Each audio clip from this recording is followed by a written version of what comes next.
ভাই টেস্ট পেপারটা একটু সলভ করা যান না, আমি তো পারতেছি না ভাই। এক একটা চ্যাপ্টার 100টা করে সিকিউ, আমি কিভাবে ভাই শেষ করবো এতগুলা? ধাপে দিকে কোনো টেস্ট পেপার সলভিং সিরিজ আছে? আসসালামু আলাইকুম। টেস্ট পেপার কেনা সবার শেষ এসএসসিতে, সামনে এইচএসসিও টেস্ট পেপার কিনবে এবং টেস্ট পেপার নিয়ে একটা নতুন ধরনের অবসেশন আছে। এটা এসএসসিতে সাধারণত বেশি থাকে। সেটা হচ্ছে সবাই টেস্ট পেপারটা সলভ করতে চায় প্রপারলি, এবং প্রপারলি সলভ করতে যে একটা বড় ধরনের সমস্যা আমি এবছর দেখছি যে মানুষজন টেস্ট পেপার সলভিং এর জন্য আলাদা ক্লাস করতে চায়। আমি এটার লজিক এ পর্যন্ত পাই নাই, এবং কারো যদি এতে খুব একটা অফেন্ডেরও লাগে, কারো যদি এতে মনে হয় যে তাদের মতাদর্শের সাথে আমার মতাদর্শ যায় না, দ্যাট ইজ কমপ্লিটলি ফাইন। আমি আসলে হচ্ছে যে যেটা নিজে বিলিভ করি আমি সেটাই বলবো। আমি আপনাকে আগে বুঝে যে টেস্ট পেপার কীভাবে সলভ করতে হয়, দেন আদৌ কি টেস্ট পেপার সলভিং এর জন্য ক্লাস আছে, মানে দরকার আছে নাকি না সেটা ব্যাখ্যা করব। প্রথমত, টেস্ট পেপার সলভিং এর জন্য সিস্টেম হচ্ছে তুমি ফার্স্ট অফ অল তোমার টেস্ট পেপারটা নিয়ে আগে একজন টিচারের কাছে যাবা এবং দাগায় নিবা। যেমন আমি একটা টেস্ট পেপার সলভিং সিরিজের মানে টেস্ট পেপার মার্কিং সিরিজ এনেছিলাম, যেখানে আমি প্রত্যেকটা চ্যাপ্টার থেকে মিনিমাম মানে টোটাল 10 থেকে 12টা করে হচ্ছে যে সিকিউ দাগিয়ে দিয়েছি, যে কয়টা সিকিউ করলে তোমার টেকনিক্যালি সকল টাইপের সিকিউ করা হয়ে যাবে। তো তোমার প্রথম কাজ হচ্ছে দাগায় নেওয়া। দাগানোর পরে তোমার সেকেন্ড কাজ হচ্ছে টেস্ট পেপারে আগে বোর্ড কোয়েশ্চেন সলভ করা, তারপরে হচ্ছে যে নাম করা বা ফেমাস বিভিন্ন স্কুল আছে সেগুলো সলভ করা, যেমন সেন্ট জোসেফ আছে, রেসিডেন্সিয়াল আছে, ভিকারনেস আছে, হলিক্রস আছে, হারাজুক আছে, যেগুলো বেশ নাম করা, বা জিলা স্কুলগুলো আছে। অ্যান্ড তারপরে এইটা শেষ হয়ে গেলে তারপরে ক্যাডেটগুলো সলভ করা। অর্থাৎ এটা একটা স্টেপ বাই স্টেপ প্রসেস, এমন না যে আপনাকে ক্যাডেট সব সলভ করতেই হবে। ইনফ্যাক্ট ক্যাডেট সলভ করে খুব একটা লাভও নাই, বিকজ ক্যাডেটের কোয়েশ্চেন জীবনও হচ্ছে যে এসএসসি বোর্ড পরীক্ষায় আসে না। এটা কেন করবেন? নিজের শেখার জন্য করবেন। সো এই হচ্ছে যে আপনাদের সিস্টেম। আরেকটা বড় ইস্যু আছে, টেস্ট পেপার আসলে সলভ করতে হয় ফার্স্ট থেকে, not after test, not after test. এটা আপনাদের একটা খুবই কমন মিসকনসেপ্ট। আপনারা টেস্টের পরে টেস্ট পেপার সলভিং করা শুরু করেন, ওই 60 দিনে 90 দিনে এত বড় টেস্ট পেপার সলভ করা সম্ভবই না। এখন প্রশ্ন হচ্ছে তাহলে টেস্ট পেপারটাকে কিভাবে হচ্ছে আয়ত্তে আনা উচিত? আমি যখন পড়াই তখন আমি কিন্তু আসলে একটা বাচ্চাকে আমার লেকচারের ভাজে ভাজে টেস্ট পেপার, সিকিউ, এমসিকিউ, অনুধাবন, জ্ঞানমূলক সবই করাই দিই। যেমন ফর এক্সাম্পল মনে করেন আমি এখন গতি পড়াচ্ছি, গতি চ্যাপ্টারে আপনাদের সেতু এবং ওই যে ট্রেন বা সেতু এবং গাড়ি রিলেটেড 2টা ম্যাথ আসছে, আমি 2টা ম্যাথে কিন্তু করাই দিছি। এগুলো সবই বোর্ড পরীক্ষায় আসছে। আপনি যদি টেস্ট পেপার ঘাটেন তাহলে দেখবেন 90% অফ দ্য টেস্ট কোয়েশ্চেন্স আসলে তারা বোর্ড কোয়েশ্চেনেরই কোনো না কোনোভাবে টাইপ ভিত্তিক রিপিট। অর্থাৎ আপনাকে আসলে 90% হচ্ছে যে বোর্ডের পরে এই স্কুলগুলোর হচ্ছে যে কোয়েশ্চেন যে করা লাগবে খুব একটা, এটা নেসেসারিলি ট্রুও না। কারণ এখন বোর্ড কোয়েশ্চেন যত স্ট্যান্ডার্ড হয়, আগে স্ট্যান্ডার্ড হইতো না, তখন আসলে সমস্যা হইতো। এখন যেহেতু বোর্ড কোয়েশ্চেন ইটসেলফ অনেক স্ট্যান্ডার্ড হচ্ছে, তো আপনি বোর্ড কোয়েশ্চেন সলভ করতে পারলে মোটামুটি আপনার কাজ হয়ে যাচ্ছে।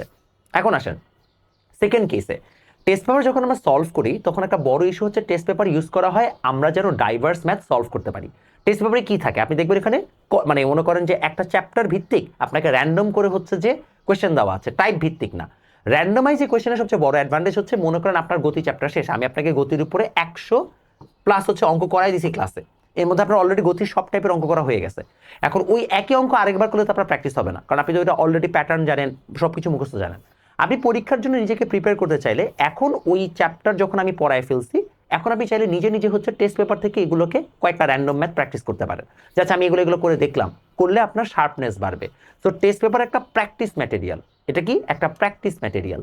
প্র্যাকটিস ম্যাটেরিয়াল হিসেবে যদি ইউজ করেন তাহলে আপনার জন্য ভালো। অনেকে টেস্ট পেপারটাকে একটা বাইবেল মনে করে যে পুরোটা পড়তেই হবে, পুরোটা পড়ার কোনো দরকার নাই। এটা একটা মিথ, জীবনকে পুরোটা শেষ করে না। যদি কেউ শেষ করে তাহলে সে আগে থেকে শুরু করছে। ওই বছরের রানিং টেস্ট পেপার সাধারণত কেউই ফুললি কমপ্লিট করতে পারে না। এখন প্রশ্ন দাঁড়াচ্ছে, যেটা সবচেয়ে গুরুত্বপূর্ণ প্রশ্ন এই ভিডিওর জন্য, যে তাহলে ক্লাস দরকার আছে কিনা? অ্যাবসলিউটলি না। আমার মতে অ্যাবসলিউটলি কোনো দরকার নাই, না। এবং আমি আপনাকে রিজন দিব কেন। শুধু টেস্ট পেপার না, আমার মতে CQ solving class, MCQ solving class, এগুলোর কোনোটাই দরকার নাই। আর আপনি বলতে পারেন আপনি নিজের চ্যানেলে সিকিউ এমসিকিউ সলভিং ক্লাস দিচ্ছেন, আপনার সব কোর্সেই থাকে। হ্যাঁ থাকে, বাধ্য হয়ে দিছি, দরকার নাই, উচিত না দেওয়া, বাধ্য হয়ে দিছি। কারণ না দিলে ক্যান করে মানুষজন, আপনাদের সিকিউ সলভিং নাই কেন? আমি একটা চ্যাপ্টার পড়াই দিছি, ক্লাসের মধ্যে আমি চ্যুটির অঙ্ক করাই দিছি, ওই চ্যুটির অঙ্কটাই আবার সৃজনশীল ফরম্যাটে করায় না দিলে একটা ছেলে পারতেছে না, এরকম গাদা হইলে এমন কোনো গতি হবে না লাইফে। বুঝতে পারছি? তো বললে খারাপ লাগবে। ওরকম গাদা হইলে যে ভাই একটা অঙ্ক উদ্দীপক ছাড়া করাইলে আর উদ্দীপক সহ করালেও কোয়েশ্চেন ধরতে পারে না, তাহলে বাবা লাভ নাই। অতটুকু মাথা নিজে খাটাইতে জানতে হবে। মাথার মধ্যে ভিতরে ঢুকে যে আমি মাথার মধ্যে নিউরনে কানেকশন দিতে পারবো না, এটা সম্ভব না। এবং আমি কেন, কোনো টিচারই পারবে না। এবং আমি তোমাকে অনেক সত্য কথা বলি, আমি অনেক স্টুডেন্ট পড়াইছি অনলাইনে অফলাইনে, আমি জানি আসলে যে ছেলে ভালো করে নিজে থেকেই ভালো করে, নিজে থেকে পরে দেখে ভালো করে। ওকে আমি আরও 2টা ক্লাস বেশি নিলে যে ভালো করবে এমন না, এটা রং আইডিয়া, ঠিক আছে?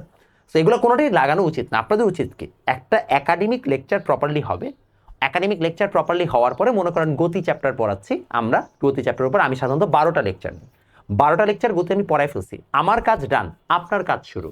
আপনি এখন টেস্ট পেপারটা হাতে নেবেন, টেস্ট পেপারের পেছনে যেয়ে দেখবেন ওই চ্যাপ্টার রিলেটেড হয়তো 200 এমসিকিউ আছে, আপনি 200 এমসিকিউ নিজে সলভ করবেন, সিকিউ হয়তো এখানে 100 দেওয়া আছে, আপনার মধ্যে আমার কাছে এসে দাগায় নেবেন যে ভাই কোনগুলো করবো।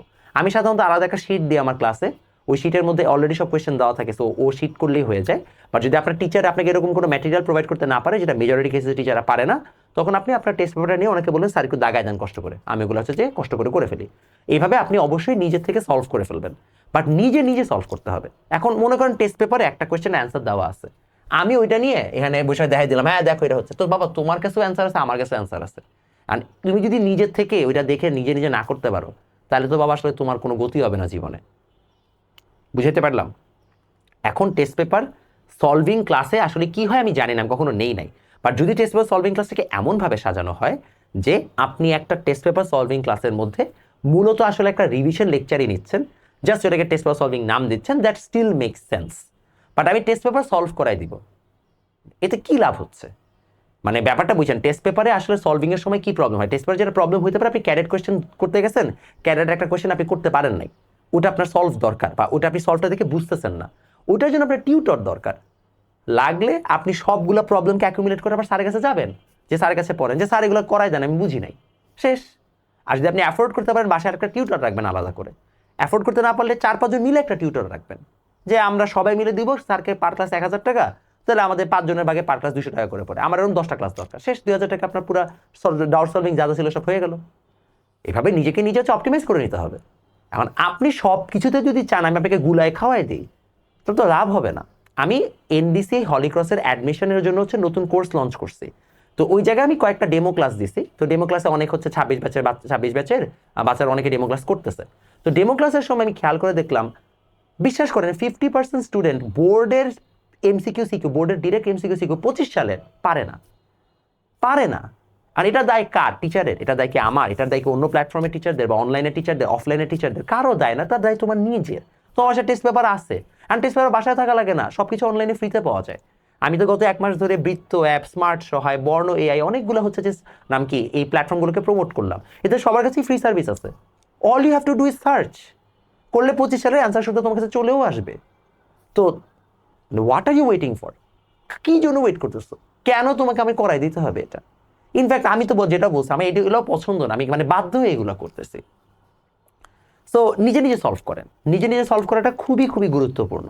যদি আপনি নিজের থেকে কখনো আপনার কোয়েশ্চেনগুলো সলভ না করেন, তা আপনি পারবেন না। টেস্ট পেপার সলভিং মানে ক্লাসের আলাদা কোনো প্রয়োজনীয়তা আমি দেখি না, অ্যাটলিস্ট, কারণ আমি কোনো দিনের নেও নেই, বা কি স্ট্রাকচার আসলে ক্লাস না আমি জানিও না।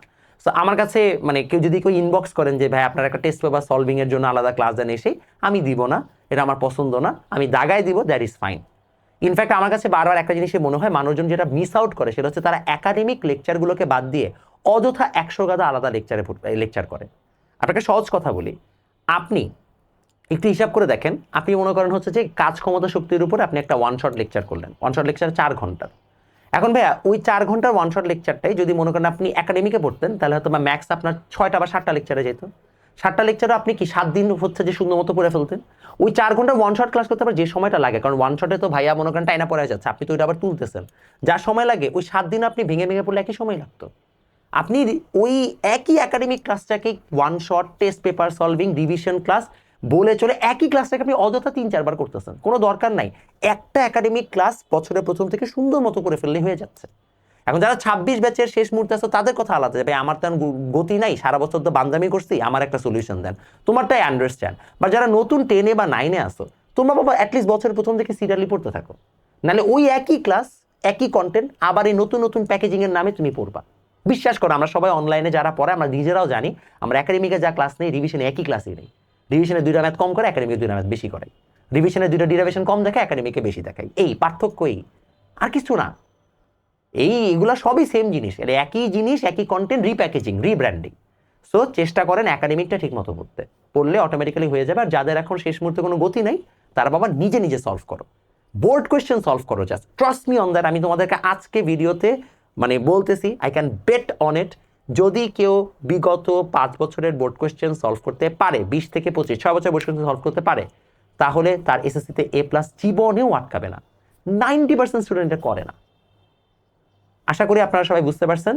ঠিক মতো হচ্ছে এগুলো সলভ করে ফেলেন, এবং যারা আমাদের কলেজ অ্যাডমিশন অ্যাডভান্স কোর্সে ভর্তি হতে চান, অলরেডি অনেকে বলেছেন ভর্তি হবেন, তারা আমাদেরকে ইনবক্স করতে পারেন। অনেক মানুষই হচ্ছে ভর্তি হয়ে থাকছে, এখন ক্লাস করতে হবে এমন না, আপনারা চাইলে পরে ক্লাস করতে পারবেন, রেকর্ডেড সব লেকচারই থাকবে। ইনফ্যাক্ট ক্লাসের থেকে মোর ইম্পর্টেন্ট হচ্ছে এক্সামগুলো, যেগুলো আমাদের আফটার এসএসসি শুরু হবে, এবং একটা বইও কিন্তু আপনারা এই কোর্সে এবার ইনক্লুডেড পাবেন। দেখা হবে নেক্সট ভিডিওতে।